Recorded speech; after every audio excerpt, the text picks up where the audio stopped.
The plane was halfway through a flight from Dallas to Chicago when I started to feel it. My chest tightened and I couldn't breathe. I knew the signs. I've had asthma since I was a kid.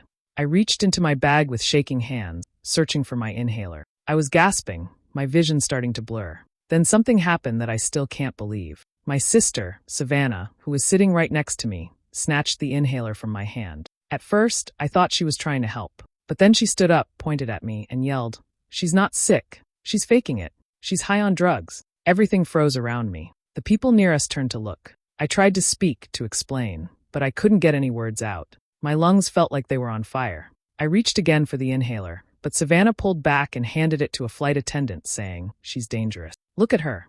The flight attendants believed her. A man across the aisle stood up and offered to help restrain me. Someone else said, "She's overdosing." I heard those words as they pulled me out of my seat and laid me across the row. I remember someone holding my wrists down, and another person saying they had called ahead to make an emergency land. Everything started to fade after that.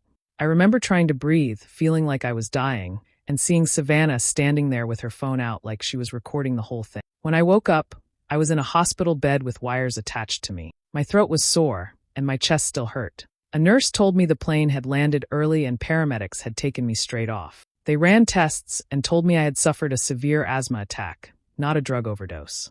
Later, someone from airport security came to speak with me. They said a passenger had accused me of drug use, and that's why the crew had responded the way they did. I told them the truth. I didn't have anything in my system. I gave permission for the hospital to run a full toxicology report. The worst part wasn't the physical pain. It was the looks people gave me, like I was a problem, a threat, a junkie.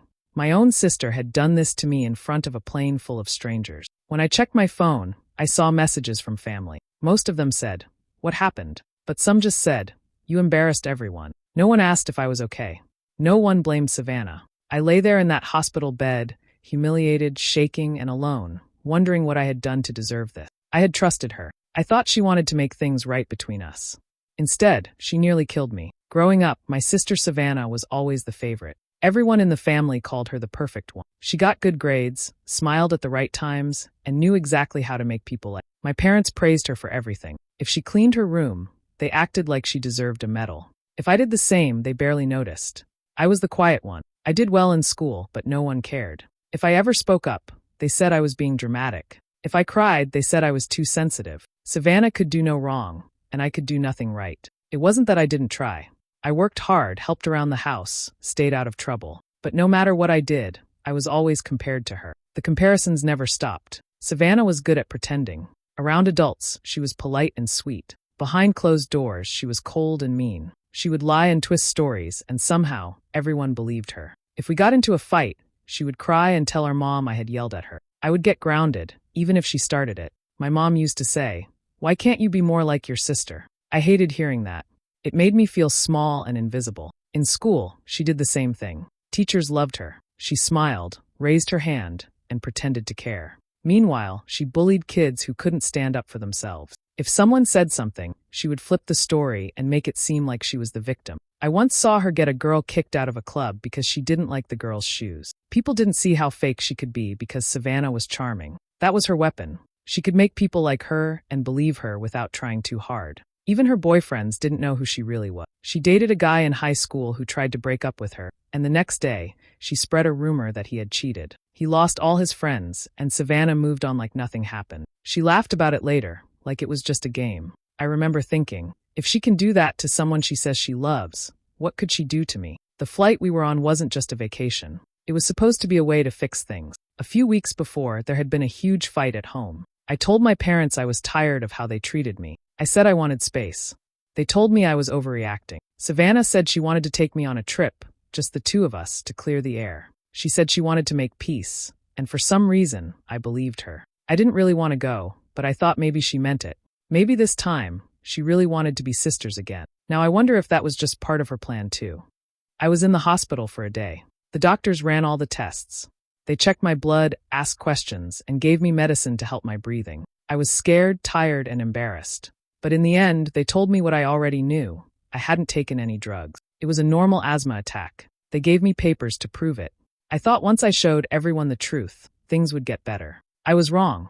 When I got back home, my parents didn't even look surprised. They just said, "Well, at least you're okay." I tried to explain how bad it was, how I almost passed out because Savannah took my inhaler. My mom shook her head and said, "She probably panicked." My dad said, "You know how dramatic your sister can be." That was it. No one seemed angry. No one cared that I was humiliated in front of strangers, tied down, and taken off a plane like a criminal. I told them it wasn't a mistake. I told them she did it on purpose. My mom rolled her eyes. My dad walked out of the room. I felt like I was screaming into a wall. I asked if they saw the hospital report. My mom said, "Don't make this a bigger deal than it is." A bigger deal? My own sister had taken away the one thing that could save me in a moment where I couldn't breathe, and they wanted me to forget it. Savannah didn't apologize. She didn't even pretend to feel sorry. In fact, she made it worse.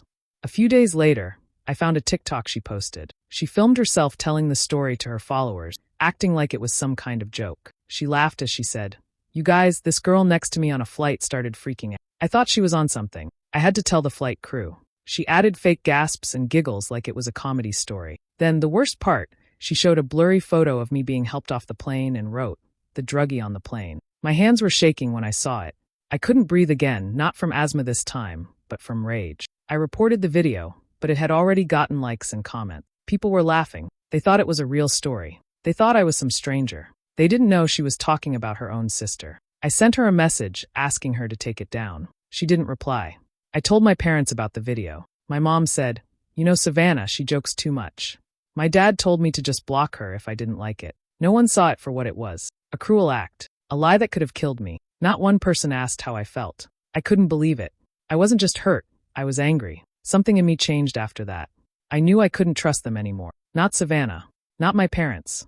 Not anyone who thought what happened was just a joke. After everything that happened, I couldn't stop thinking about it. I couldn't understand why Savannah would do something so cruel. It wasn't just a prank. It felt planned. Cold.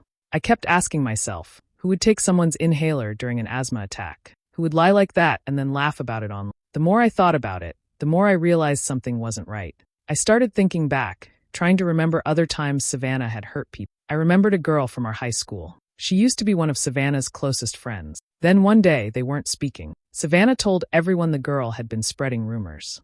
People stopped talking to her. The girl ended up switching schools. At the time, I believed Savannah. But now, I wasn't so sure. I wondered what really happened. I started reaching out to people who used to know Savannah. At first, I just wanted to hear other sides of old stories. I didn't mention what happened on the plane. I just asked questions, pretending to be curious. One person led to another, and soon I was getting messages from people who all had the same kind of experience. It was like putting together a puzzle I didn't know existed. One guy, Mark, used to date Savannah in college. He was quiet at first, but after we talked for a while, he told me something I couldn't forget.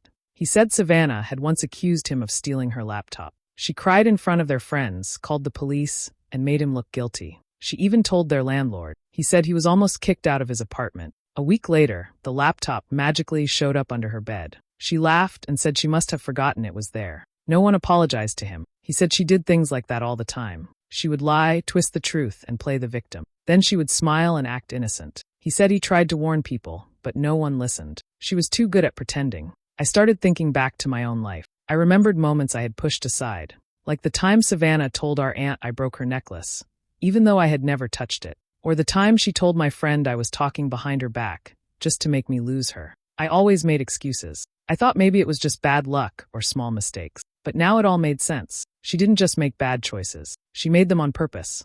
She liked watching people fall apart while she stood there smiling. She liked having power over how people were seen. It wasn't about anger or revenge. It was about control. About looking good while others suffered. Seeing the pattern made me feel sick. I had spent years thinking something was wrong with me. I thought I was too emotional, too sensitive, too jealous. But now I saw the truth. She wanted me to feel that way. She wanted everyone around her to doubt themselves. The more I learned, the clearer it became. What happened on the plane wasn't a one-time thing. It was just the worst in a long line of lies. And this time, I wasn't going to ignore it.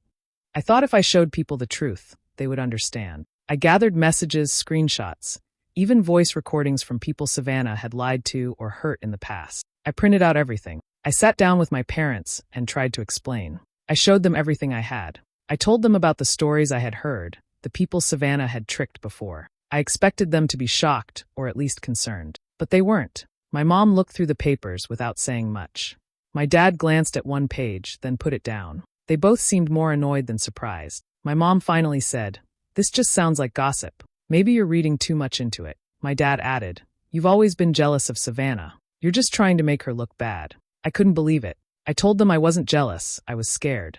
I told them she almost let me die on that plane. My mom shook her head and said, she made a mistake, but she's your sister. Don't turn this into a war. My dad told me to let it go and stop digging into the past. They refused to believe anything I showed them. Later that week, something even worse happened. My manager called me into her office. She said someone had told the company I had used drugs while on vacation. I froze.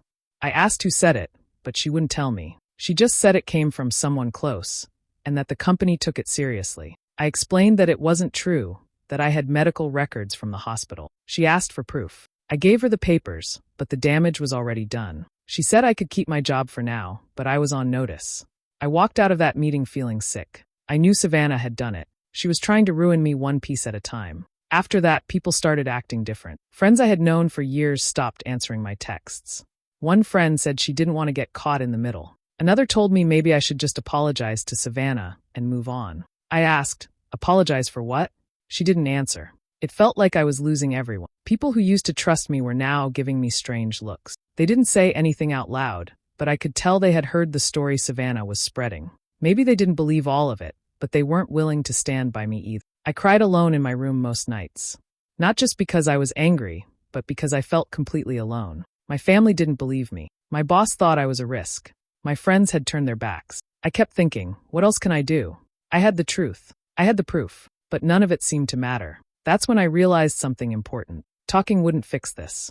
Telling the truth wasn't enough when people didn't want to hear it. Savannah was winning because she knew how to twist stories. She didn't need facts. She had charm. I couldn't fight her the normal way anymore. I had to think differently. I had to stop playing fair. I stopped waiting for people to believe me. No one wanted the truth. They wanted what was easy to hear. I had cried, begged, explained, and nothing worked. So I decided to stop trying to be the good one. Savannah didn't play fair, and now neither would I. I reached out to Mark, her ex-boyfriend, the one she had once accused of stealing. He knew what she was like. When I told him what happened on the plane, he wasn't even surprised. He said, she's always been like this.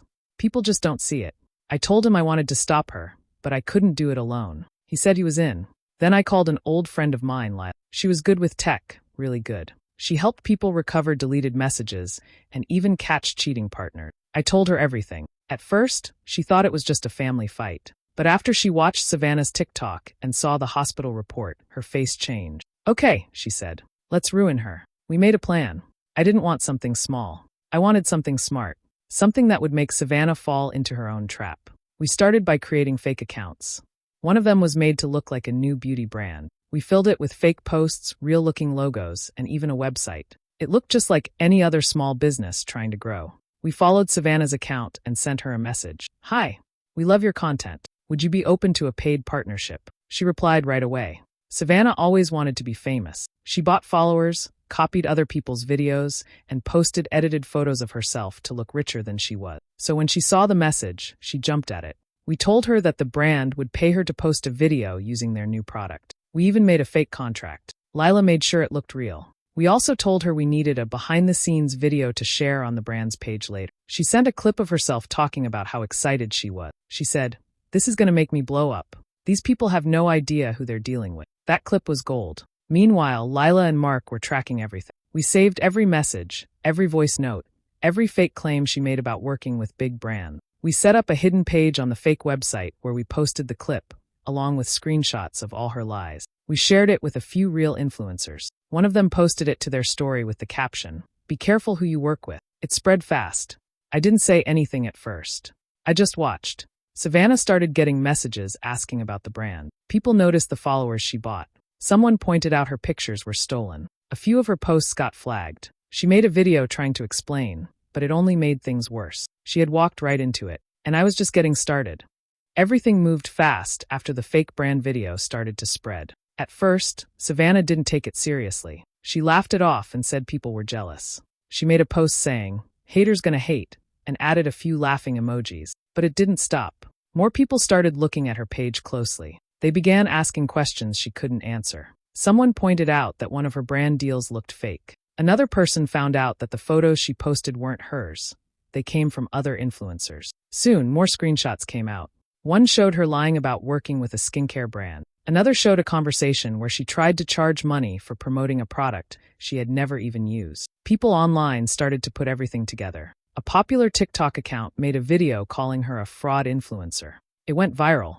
The video showed her fake contract, her copied photos, and even her voice clip talking about tricking brands. Comments poured in. Some people were shocked. Others said they always felt something was off about her. Then things got worse for her. A real beauty company saw their name on one of Savannah's posts. She had claimed they were working with her, even though they had never heard of her. Their legal team sent her a letter. She was being sued for using their name and logo without permission. They said she damaged their image by pretending to be part of their team. After that, other small businesses started checking their names too.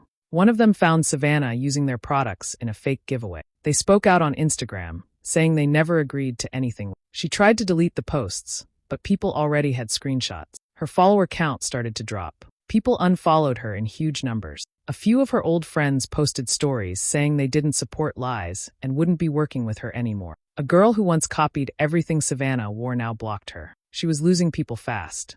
Then the emails stopped coming. Brands that once sent her free samples now ignored her. A company she used to tag in every post removed her from their PR list. Her name was being shared in group chats and private forums, warning others not to trust her. I watched it all happen from a distance. I didn't post anything or say a word. I let the truth do the work. Savannah tried to save face. She posted a long message saying everything was a misunderstanding. She blamed fake accounts, jealous people, and cancel culture. But no one was buying it anymore. The charm that once fooled everyone was now just noise. She even made a video crying. In it, she said she was being bullied and attacked. She turned off the comments. But the damage was already done. Her perfect image was broken. The lies had caught up to her, and this time, there was no one to protect her. People didn't want to be around her. Not online.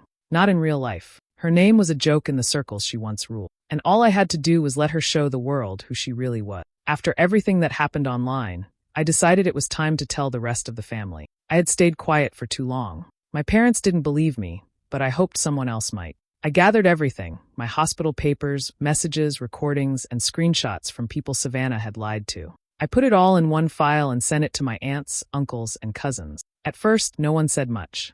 A few didn't even reply. I thought maybe they were ignoring me like everyone else. But slowly, the messages started to come in. One of my cousins, Emma, called me. Her voice was quiet at first, like she wasn't sure if she should speak. Then she told me something I didn't expect. When we were younger, she said, Savannah used to pick on me too. She told me about how Savannah would spread rumors about her at school and laugh behind her back. She said Savannah once told their teacher that Emma cheated on a test just because Emma wore the same dress as her to a party. I never said anything, Emma added. No one would have believed me. Hearing that made me feel less alone. I wasn't the only one. Savannah had done this before. She had been doing it for years. I told Emma everything about the flight, the hospital, and what happened afterward. She listened and said, I believe you. Soon, a few other cousins messaged me. Some said they had seen the TikTok video Savannah posted. Others said they always felt something was off, but never knew what it was. One aunt called my mom and asked why she hadn't told anyone about what happened on the plane. That's when things really started to change. My mom called me later, sounding confused. Your aunt said you almost died, she said. I told her again, clearly this time. I had an asthma attack. Savannah took my inhaler. She said I was on drugs. She made me out to be a liar, and you didn't believe me. She was quiet for a long time. Then she said, but, why would she do that? I didn't answer. I just sent her the recording of Savannah laughing about the whole thing. After that, my mom didn't call back for 2 days. When she finally did, she wasn't angry. She sounded sad. I don't know what to think anymore, she whispered. My dad didn't say much, but I could tell he was starting to doubt Savannah, too. He stopped defending her. He didn't tell me to let it go this time. Savannah found out about the family group chat. She saw people were talking about her behind her back. She snapped. She sent long, angry messages saying we were all jealous and fake. She told our cousins they were losers and said she never needed our family anyway. That's when more people turned on her. A few told her to stop. Others blocked her. Even our uncle, who used to praise everything she did, said her behavior was unacceptable. Savannah tried to act like she didn't care, but I knew she did. She always needed to be the one everyone loved. Now, no one was cheering for her. The lies were finally catching up. And for once, the truth was louder than her voice that I knew I had to face Savannah one last time. Not through messages. Not online. In person. I didn't want to fight or yell. I just wanted to look her in the eye and let her know I wasn't afraid of her anymore. So I asked her to meet me. To my surprise, she agreed. Maybe she thought she could still twist the story. Maybe she thought I would back down. We met at a small coffee shop not far from where we grew up. She showed up in sunglasses and heavy makeup, trying to look like nothing had changed. But I could see it. Her hands were shaking. Her smile was fake. She looked nervous. She sat across from me and said, "So, are you done trying to ruin my life?" I didn't answer right away. I pulled out my phone and placed it on the table. Then I opened a folder. Inside were screenshots, recordings, and messages. Proof from the hospital. Comments from people she had hurt. Photos showing her stolen posts. I didn't speak. I just let her look. Her smile faded fast. She scrolled through the files, her fingers trembling. "This doesn't prove anything," she said. "You've always been bitter. You're just trying to make me look bad." I stayed calm. I didn't raise my voice. "No, Savannah," I said. "You did that all by yourself." She looked up at me, her face tight with anger. "You think people care about this? They'll forget. They always do." I shook my head. "Not this time. You've lied too many times, and now everyone knows." She leaned back in her chair and crossed her arms. "You think you're better than me now? You're still the same boring little girl you always were." I felt nothing when she said that. No pain. No sadness. Just peace. I looked her in the eye and said, "I will never forgive you. You tried to destroy me, and you didn't even care. You called it a joke. You almost killed me. And even after everything, you never said sorry. You laughed." She opened her mouth like she wanted to argue, but nothing came out. She knew she had nothing left to say.